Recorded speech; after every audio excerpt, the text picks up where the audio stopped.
నేను ఎంతో నచ్చజెప్పాలని చూశాను. సుప్రతీకి నా మాటలు వినిపించుకోలేదు. అసలు తను ఏం మాట్లాడుతోందో, ఎందుకలా మాట్లాడుతోందో నాకు అర్థం కాలేదు. పిచ్చి పట్టిందాల్లాగా ప్రవర్తించింది. ఈ పెళ్లి జరగదని తెగేసి చెప్పింది. నన్ను పెళ్లి చేసుకోవడం తనకిష్టం లేదని చెప్పినా నేను ఎలాగోలాగా తట్టుకునేవాణ్ణి. కానీ ఊహించిన విధంగా నా మీద భయంకరమైన నింద వేసింది. అదే భరించలేకపోతున్నాను. ఇంతకాలం నేను సుప్రతీకను అనుమానిస్తూ అవమానిస్తూ వచ్చాను. అదే పరిస్థితి ఇప్పుడు నాకెదురైంది.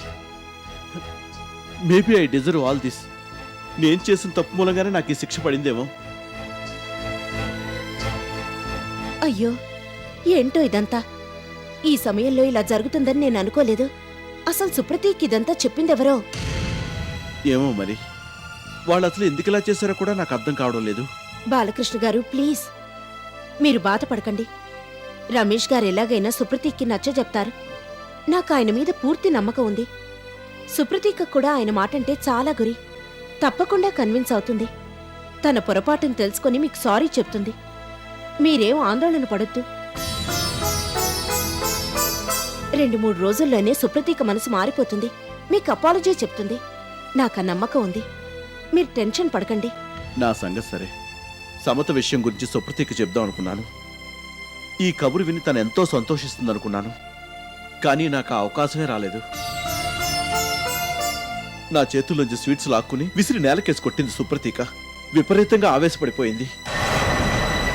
ఈ విషయం సమతకి తెలిస్తే ఎంత బాధపడిపోతుందో. వద్దండి, దీని గురించి మనం సమతకి చెప్పొద్దు. ఈ సమయంలో తను ఎటువంటి టెన్షన్స్ పెట్టుకోకూడదు. 1-2 రోజుల్లోనే రమేష్ గారు సుప్రతీకని కన్విన్స్ చేస్తారు. ఈ గొడవంతా జరిగిందని మీరు సమతకి చెప్పకండి. నేను అదే అనుకుంటున్నాను. కానీ సుప్రతీక సమతకి ఫోన్ చేస్తే? ఆ విషయం నాకు వదిలిపెట్టేయండి. నేను చూసుకుంటాను. సమతకి ఈ విషయం తెలియకుండా నేను మేనేజ్ చేస్తాను. మీరు మాత్రం జరిగిన దాని గురించి ఆలోచిస్తూ మనసు పాడు చేసుకోకండి. Everything will be okay.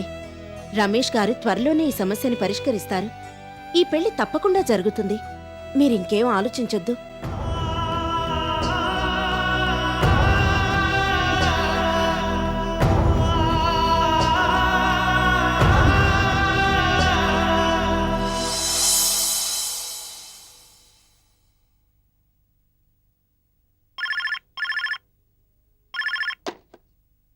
Yes. ఆహా, అలాగా. లోపలికి పంపించండి. Okay, thank you.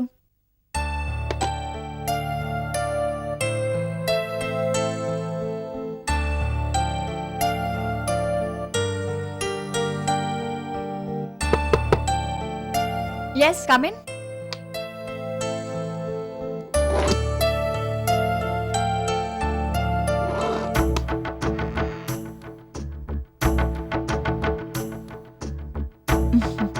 రాశార్దా?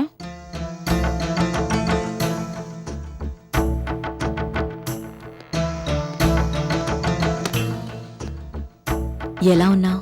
I'm fine. రా, అలా కూర్చో.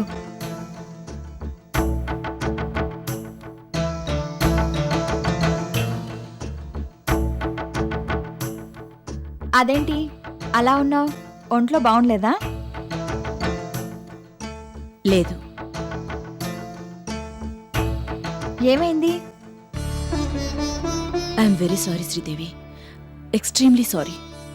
జరిగిన దానికి నేను చాలా బాధపడుతున్నాను. ఓ అదా, నువ్వు అది ఇంకా మర్చిపోలేదా? ఎలా మర్చిపోగలను శ్రీదేవి? ఆ టైంలో నేను అసలు అక్కడుంటే అలా జరుగుండేది కాదు. ఆయన చాలా తప్పుగా ప్రవర్తించారు. ఆ విషయం గురించి నేను ఆయనతో తర్వాత చాలా గొడవపడ్డాను. ఇందులో ఆయన తప్పేం లేదు శారదా. ఆయన స్థానంలో ఎవరున్నా ఇలాగే ప్రవర్తించుండేవాళ్ళు. ఆయనే అయ్యిందేదో అయిపోయింది. దాని గురించి మర్చిపో. ఈ విషయంలో నిన్ను కానీ ఆయన్ని కానీ నేను తప్పు పట్టలేదు. ఇక ముందు పట్టను కూడా. నేనింటికి తిరిగి రాగానే జరిగిందంతా తెలుసుకున్నాను. చాలా ఫీల్ అయ్యాను. వెంటనే నీ దగ్గరకొచ్చి అపాలజీ చెప్దామనుకున్నాను. కానీ నాకు మొహం చెల్లలేదు. చాలా గిల్టీగా అనిపించింది. ఆ తర్వాత 2-3 రోజులు నాకసలు నిద్ర పట్టలేదు. అవే ఆలోచనలు. పిచ్చి పట్టినట్టయింది. నువ్వెలా ఉన్నావో ఏంటోనని ఒకటే దిగులు. నువ్వేమన్నా అఘాయిత్యం చేసుకుంటావేమోనని భయం. చివరికి ఇక తట్టుకోలేక నీకు ఫోన్ చేశాను. జరిగిందేది నువ్వు మనసులో పెట్టుకోక నాతో చాలా బాగా మాట్లాడావు. నిజంగా నీది చాలా గొప్ప మనసు శ్రీదేవి. సరే, ఇప్పుడు ఆ టాపిక్ దేనికి? ఏం తీసుకుంటావు చెప్పు. టీనా, కాఫీనా? నాకిప్పుడేం అక్కర్లేదు. అలాగంటే ఎలాగూ? నీతో పాటు నేను తాగుతాను. చెప్పు. సరే, టీ తెప్పించు.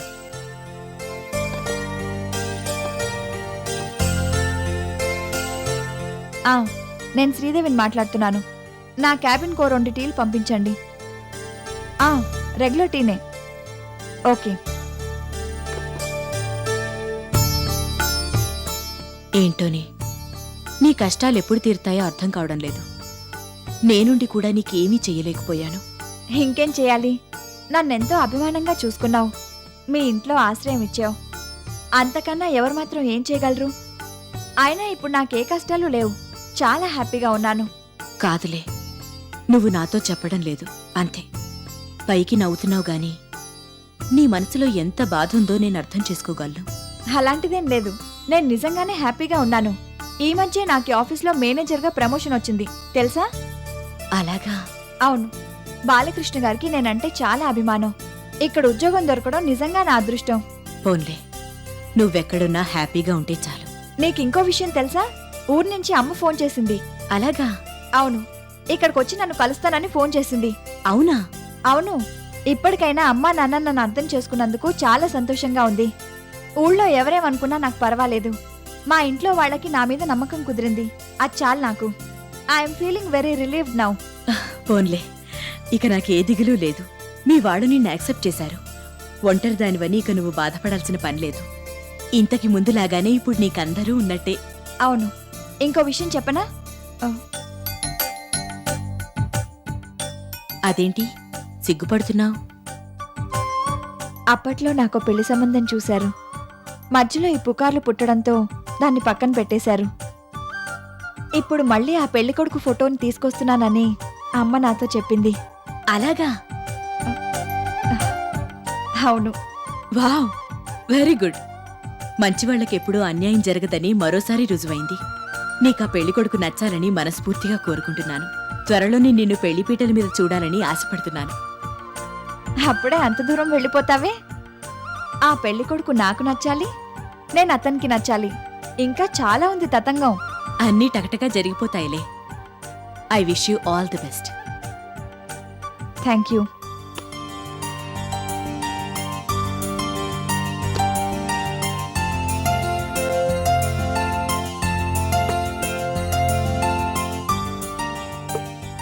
తీసుకో. థ్యాంక్స్.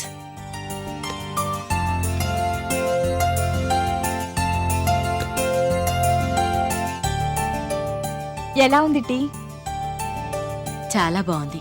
ఈ పెళ్లి కనుక కుదిరితే నేను ఈ ఉద్యోగం మానేస్తాను. అదేంటి? నాకు మొదటి నుంచి పెద్దగా ఇంట్రెస్ట్ లేదు. అవసరం ఉంది కాబట్టి ఈ ఉద్యోగం చేస్తున్నాను కానీ లేకపోతే చేసేదాన్ని కాదు. నీకు తెలుసు కదా, నేను మొదటి నుంచి చాలా ట్రెడిషనల్గా పెరిగాను. నాకంటూ పెద్ద పెద్ద అంబిషన్స్ ఏమీ లేవు. ఈ పెళ్లి కనుక జరిగితే హాయిగా మా అత్తవారింటికి వెళ్ళిపోయి ఏ చీకు చింత లేకుండా ఉండిపోతాను. Anyway, I wish you all the best. Thank you. మీ అమ్మగారు ఎప్పుడొస్తున్నారు? రేపొస్తానని కబుర్ చేసింది. మీ నాన్నగారు రావడం లేదా? లేదు. గాంధీనగర్లో ఓ అద్దెంట్లో ఉంటున్నానని అప్పుడు ఫోన్లో చెప్పావు. ఇప్పుడు కూడా అక్కడే ఉంటున్నావా లేక ఇల్లు మారావా? లేదు, అదే ఇంట్లో ఉంటున్నాను. నేనొకసారి మీ ఇంటికొస్తాను. తప్పకుండా. You are always welcome. మీరిద్దరూ కలిసొస్తే నేను ఇంకా ఆనందిస్తాను. ఆయనెందుకులే, నేనొస్తాను. నీ ఇష్టం.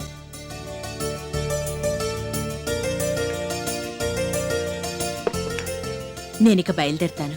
ఆయన ఇంటికొచ్చేసి ఉంటారు. సరే. నీ పెళ్లి కుదిరితే నన్ను తప్పకుండా ఇన్వైట్ చేస్తావు కదా, మర్చిపోవు కదా? భలే దానివే.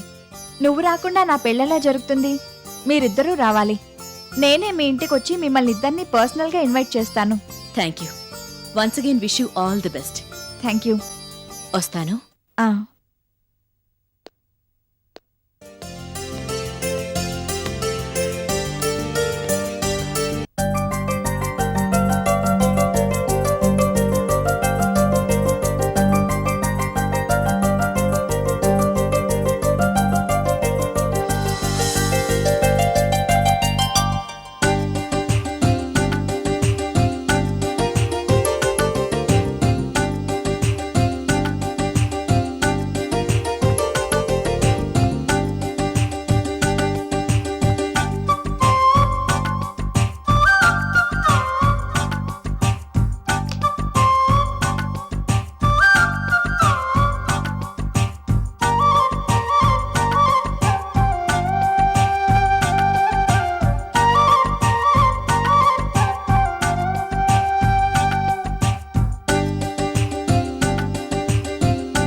ఎన్నాళ్ళైందమ్మా నిన్ను చూసి. రా లోపలికి రా.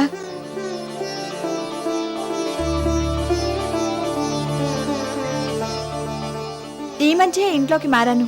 ఎలా ఉంది? చాలా బాగుంది. నువ్వింత ప్రయోజకురాలు అవుతావని నేనెప్పుడూ అనుకోలేదు. అంతా నీ ఆశీర్వాదమే. ఆ, రా ఇలా కూర్చో.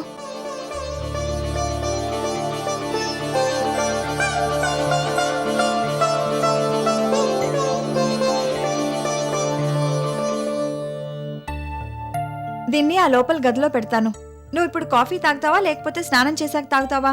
స్నానం చేశాక తాగుతానులే, ఇప్పుడు తాగాలనిపించడం లేదు. సరే.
చెప్పమ్మా, నాన్న ఎలా ఉన్నారు?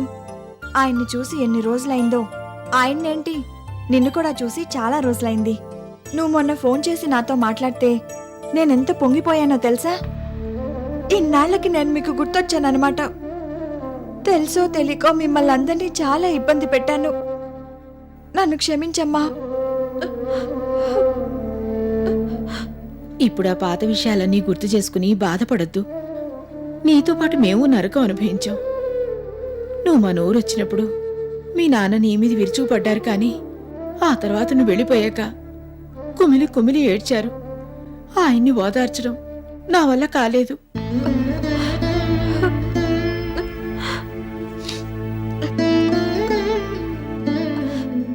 నాన్న ఆరోగ్యం ఎలా ఉంది? పర్వాలేదు. ఆయన గురించి కొత్తగా చెప్పేదే ఉంది. అతి మంచితనం. ఊళ్ళో వాళ్ళ పనులన్నీ తననెత్తి మీదే వేసుకుని హైరాణ పడిపోతూ ఉంటారు. పోన్లే అమ్మా, అదే మనకు కలిసొస్తుందిలే. ఏం కలిసి రావడమో ఏంటో. ఒక్కగానొక్క కూతురివి. నిన్ను దూరం చేసుకుని మేం ఒంటరి వాళ్ళం అయిపోయాం. ఏ తల్లిదండ్రులకి ఇలాంటి శిక్ష పడకూడదమ్మా. పోన్లే అమ్మా, జరిగిందంతా మర్చిపో. అంతా ఓ పీడకలు అనుకుందాం. ఇప్పటికైనా నాన్నకి నీకు నా మీద దయ కలిగింది, అంతే చాలు. ఊళ్ళో వాళ్ళు నన్నెన్ని మాటలన్నా పర్వాలేదు, మీరు నన్ను అర్థం చేసుకుంటే అదే చాలు.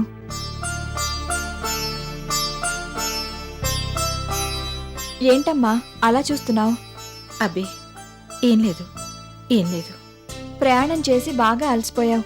వెళ్ళి స్నానం చేసిరా. ఈలోగా నేను నీకు కాఫీ పెడతాను. ఇవాళ నేను ఆఫీస్కి లీవ్ పెడతాను. మనం సరదాగా ఎటన్నా షికారు వెళ్ళొద్దాం. రాత్రికి సినిమాకి వెళ్దాం, సరేనా? తర్వాత ఇక్కడికి దగ్గరలోనే ఓ వినాయకుడు గుడి ఉంది, నీకు బాగా నచ్చుతుంది. నువ్వు ఫోన్ చేసిన దగ్గర నుంచి నీకు ఆ గుడి చూపించాలని అనుకుంటున్నాను. రేపు సాయంకాలం ఆ గుడికి వెళ్దాం. రేపటిదాకా నేనుండనమ్మా. ఉండవా? అదేంటి? వచ్చిన పని చూసుకుని త్వరగా బయలుదేరి వచ్చేయమన్నారు మీ నాన్న. నీకు తెలుసు కదా, ఆయన మాట కాదంటే మండిపడతారు. అదేంటమ్మా, ఇన్నాళ్ల తర్వాత ఇక్కడికి వచ్చావు, ఇలా వచ్చి అలా వెళ్ళిపోతానంటే ఎలా కుదురుతుంది? నాన్నకి నేను నచ్చ చెప్తానులే, నువ్వు ఇక్కడే ఉండు. నే వెళ్ళమనేదాకా నువ్వు ఇక్కడి నుంచి వెళ్ళడానికి వీల్లేదు. అలా కుదరదమ్మా. కుదిరితే నేనే ఉండేదాని కదా. నీకా పెళ్లి కొడుకు ఫోటో చూపించి దాని గురించి నీతో మాట్లాడి వెంటనే బయలుదేరి వచ్చేయమన్నారు మీ నాన్న. ఆ ఫోటో నా సూట్ కేసులో ఉంది. నే వెళ్ళి తీసుకొస్తానుండు. తీసుకొద్దు గాన్లే, దానికంత హడావిడి దేనికి? నువ్వు ముందు కూర్చో, ముందు నాకు ఊరు సంగతులు చెప్పు. చెప్తాన్లే, నువ్వు ముందా ఫోటో చూడు.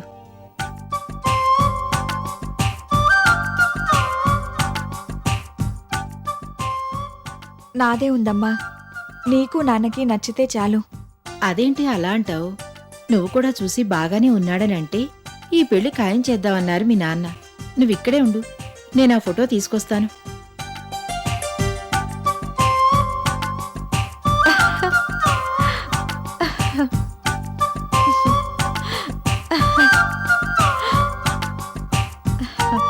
మా మంచి అమ్మ, నువ్వు బయలుదేరేటప్పుడు నేను కూడా నీతో పాటు వచ్చేస్తాను. సూట్ కేసులో కొన్ని బట్టలు కూడా సర్దేశాను.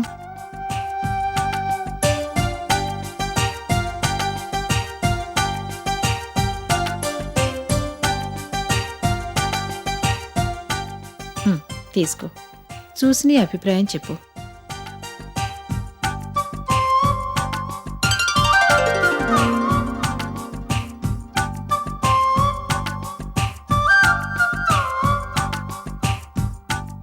కుర్రాడెలా ఉన్నాడు?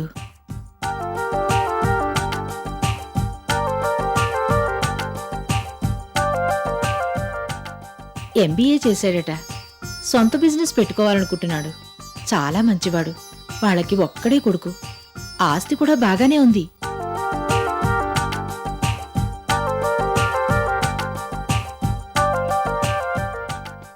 ఈడు జోడు నీకు నచ్చుతాడనే అనుకుంటున్నాను.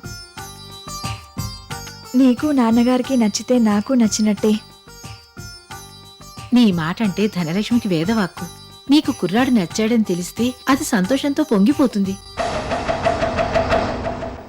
ధనలక్ష్మ, అవును, దానికి కుర్రాడు బాగా నచ్చాడు. నీ అభిప్రాయం తెలుసుకోవాలని ఒకటే ఉవ్విళ్ళూరుతోంది. ఈ సంబంధం అన్ని విధాలుగా నచ్చింది కాబట్టే మీ నాన్న వాళ్ళిద్దరికీ పెళ్లి చేయాలని నిర్ణయించారు.